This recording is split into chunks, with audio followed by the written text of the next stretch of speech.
مولاي صل وسلم دائما أبدا على حبيبك خير الخلق كلهم مولاي صل وسلم دائما أبدا على حبيبك. Lalu ibu makan 40 hari ke depan setelah makan uang haram itu, jangan ibu mati. Kalau ibu mati, maka ibu mati dalam keadaan kafir. Kenapa? Ada barang sogok dalam perutnya.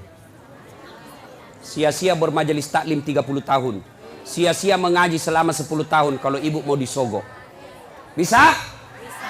Ayo, mari ciptakan Balikpapan pil caleg bersih dari sogok. Bisa? Bisa? Bu, jangan ibu. Ibu tidak usah cemas soal perut. Allah yang ngatur rezekinya ibu. Ibu ambil 300.000, berapa kali makan habis, dosanya dibawa sampai mati. Dan demi Allah, tidak ada orang mati kelaparan di Balikpapan. Kenapa? Allah yang jamin rezekinya ibu. Percaya? Mana buktinya? Saya kasih contoh. Itu perut Allah yang ngatur, rezeki makan Allah yang ngatur. Mana buktinya? Cicak. Tahu cicak? Apa dia makan cicak ibu? Nyamuk. Masuk akal enggak? Enggak. Satu terbang, satu di dinding. Mana bisa ketemu? Di dinding cicak. Tidak bisa. Iya. Tapi lagu saya waktu kecil apa dia bilang? Cicak-cicak di dinding, diam-diam merayap, datang seekor nyamuk. Hap. Nyamuk yang datang. Lagu tidak bilang cicak lompat ke nyamuk. Jadi jangan sogok bu ya. Ya. Ibu datang pengajian-pengajian, kalau ada caleg yang undang, datang dengan niat dapat ilmu, bukan karena dapat jilbab. Ya. Kalau ibu niat dapat ilmu di akhirat kelak, Allah cari mana ibu yang datang karena pengajian mau dapat ilmu, ini hadiah dari kamu. Saya kasih kau hadiah surga. Tapi mereka yang datang karena ngejar seragam, ngejar sembako, ngejar jilbab, dia akan berkata kepada Allah, ya Allah, mana pahalaku pengajian? Allah berfirman, kau dulu pergi pengajian, kamu kau dapat jilbab toh? Kau sudah dapat min, tidak ada kau dapat sekarang cilaka. Masih bau kok. Jelas? Nah, berikutnya. Lalu Nabi berkata, masalahnya nak suka jika. Nabi bilang, Nafisa tenang, saya punya urusan. Lalu Nafisa datang kepada Khadijah. Bunda, bagaimana kalau ada laki-laki suka kita? Sembarannya. Mana ada suka janda orang tua? Nabi bilang, iya ada suka. Betul kok, betul. Alhamdulillah. Tapi masalahnya ini yang suka ki lebih muda dari bunda. Tidak jadi masalah. Tapi ini anak buah tak, tidak ada masalah. Masalah dia suka di saya. Dia bilang, Nafisa, tenang bunda, saya punya urusan. Coba, ini namanya menjaga harga diri dua belah pihak. Coba kalau Nafisa mau kasih malu Khadijah, datang ke Muhammad. Muhammad, nah suka kau bunda, banyak uangnya, peraski. Kesempatan kau ambil ini uang, banyak, nah suka sekali kau. Coba. Kalau juga Nafisa mau kasih malu Khadijah, begitu caranya. Atau dia kasih malu Muhammad, tapi tidak. Kedua belah pihak dijaga harga dirinya. Begini mestinya tim sukses. Jangan cerita kejelekannya orang. Calon ini biarlah. Jangan cerita keburukan calon yang lain. Lebih baik cerita kelebihan-kelebihan calonnya masing-masing.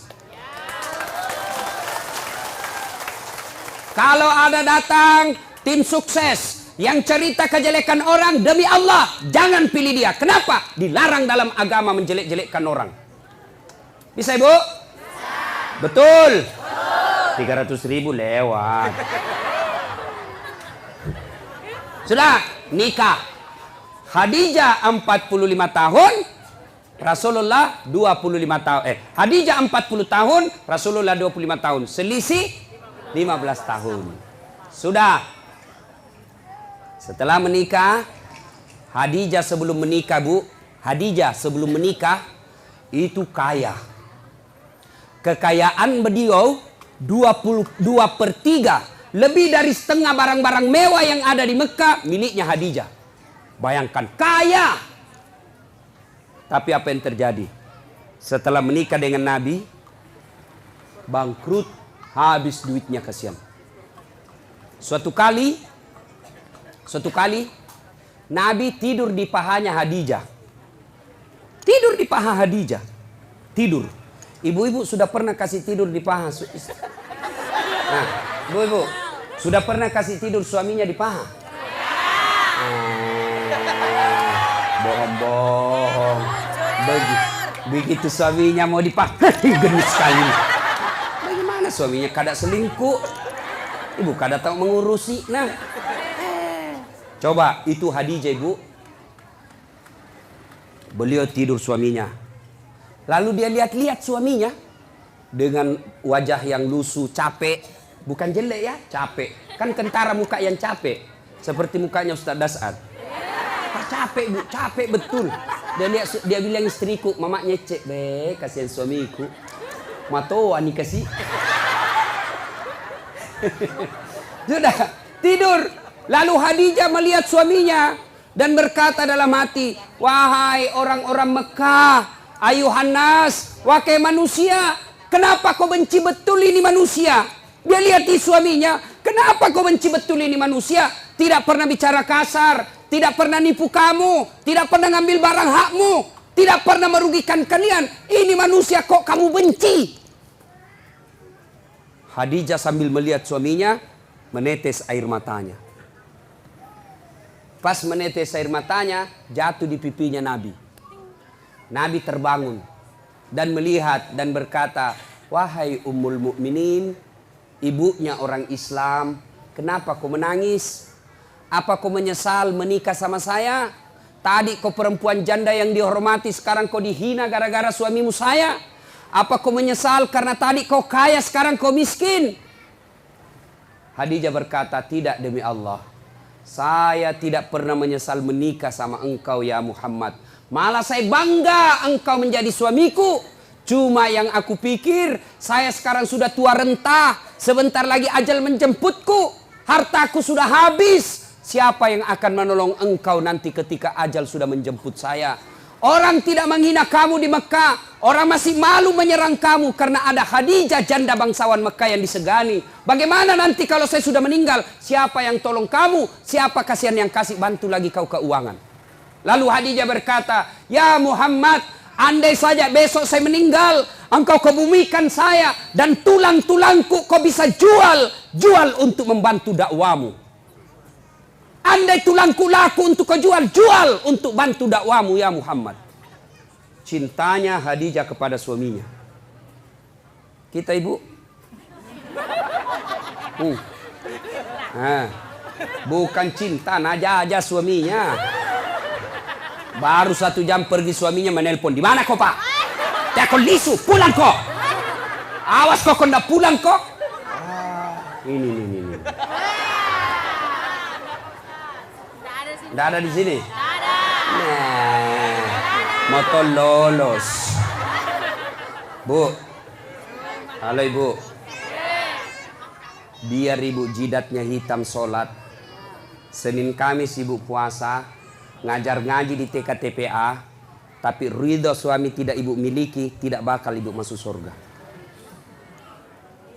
Bahkan Nabi jelaskan, andai saja boleh manusia sujud kepada sesamanya manusia, itu istri saya wajibkan sujud di depan suaminya. Kenapa bisa Ustaz? Karena ibu harus tahu, kami laki-laki suami tidak boleh masuk surga sebelum istrinya dulu diperiksa. Kalau ibu rajin sholat, ibu rajin puasa, ibu rajin tadarus, suaminya peselingkuh, suaminya tukang judi, suaminya tidak sholat, suaminya pengedar narkoba, tapi ibu alim, muslimah yang baik, tidak ada urusan. Suami masuk neraka, ibu tetap masuk surga. Bahkan Nabi menjelaskan istri yang taat sama suaminya, padahal suaminya pembuat maksiat, kata Nabi, nih 7 surga kau masuki, tadkhulul jannati bisalam. Pilih kau ini 7 pintu surga mana kau masuki. Meskipun suamimu bajingan. Beda kami laki-laki. Suaminya ulama, suaminya penceramah, suaminya hafiz Quran, Tapi istrinya tidak pakai jilbab. Suami istrinya suka pi bertetangga bertengkar. Suaminya suka menghasut. Suaminya suka ngambil kue kalau pi pengantin. Istrinya. Ibu-ibu Pak Doko. Yang selalu saya istilahkan ibu-ibu Columbus. Kelompok ibu-ibu pembungkus.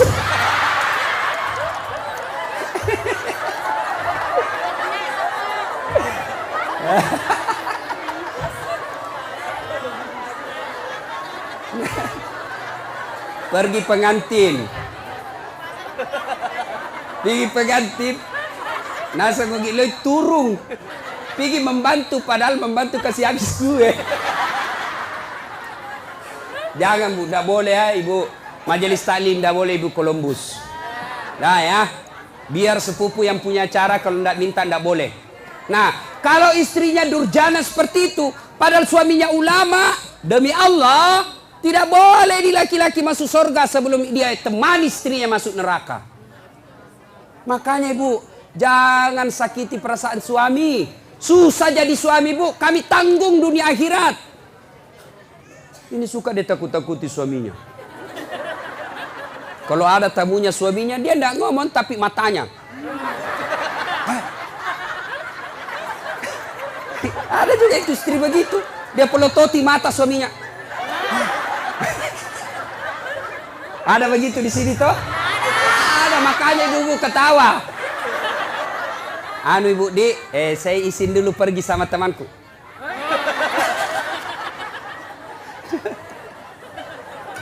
Nah, subhanallah, Khadijah, itulah Khadijah.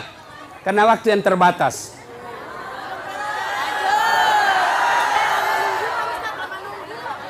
Bu, berapa jam Ibu menunggu? 4 jam. Kalau Ibu menunggu ikhlas, itu yang nambah-nambah amal.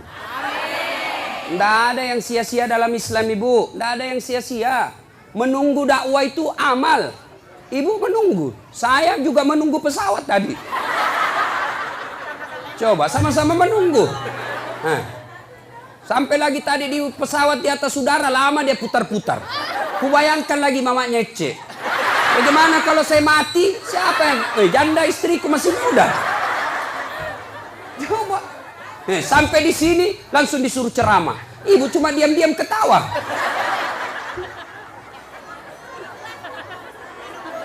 Minum, saya puasa Ibu. Nah, siapa tahu ada yang mau traktir saya buka puasa. Ibu Rahmat Mas'ud tadi sudah telepon saya, Ustaz buka di rumah, bahkan kepiting. Karena beliau itu tahu betul kesenangan saya, kepiting. Masih muda Ibu. Kolesterol, baca bismillah, lari kolesterol. Setan aja dikasih lari itu bismillah, apalagi cuma kolesterol. Nah sudah. Nah, ketika Khadijah radhiyallahu istri Nabi sakaratil maut, madangi. Waktu itu Nabi usianya 45 tahun, Khadijah 65 tahun. Bayangkan Ibu, Khadijah sebelum menikah sama Nabi kaya. Tapi ketika Khadijah sakaratil maut, baju yang dia pakai, baju yang sudah 8 kali tambal. Tahu tambal? Tahu? Bahasa Perancisnya tepengi. Robe tambal, robe tambal, robe tambal. 8 kali tambal. Dan tambalan yang terakhir, tambalan ke-8, tidak lagi pakai kain. Kenapa? Tidak ada lagi kainnya Khadijah. Akhirnya apa? Khadijah menambal bajunya yang bolong ke-8 kalinya dengan cara apa? Dengan pelepah daun kurma. Miskin. Ada kira-kira ibu-ibu mau begini? Kaya, sudah menikah, langsung miskin. Dia bilang, gara-gara kaum itu suami kau adalah. Saya banyak uangku tadi kau kasih miskin kah? Keluar kau dari rumah. Khadijah tidak. Masya Allah. Khadijah ketika sakaratil maut sakit, dia panggil anaknya. Siapa namanya anaknya? Fatimah As-Sahra. Dia panggil, Fatimah ta'al. Anakku sini dulu. Dengar ini baik-baik Bu. Sini dulu nak. Ya bunda. Sampaikan ke bapakmu dulu nak. Kau pergi mintakan Kak Serban. Tahu Serban? Tahu Serban? Itu seperti nak pakai Pak Nur Hadi. Serban. Tapi itu kan gaya-gaya. Tuh. Serban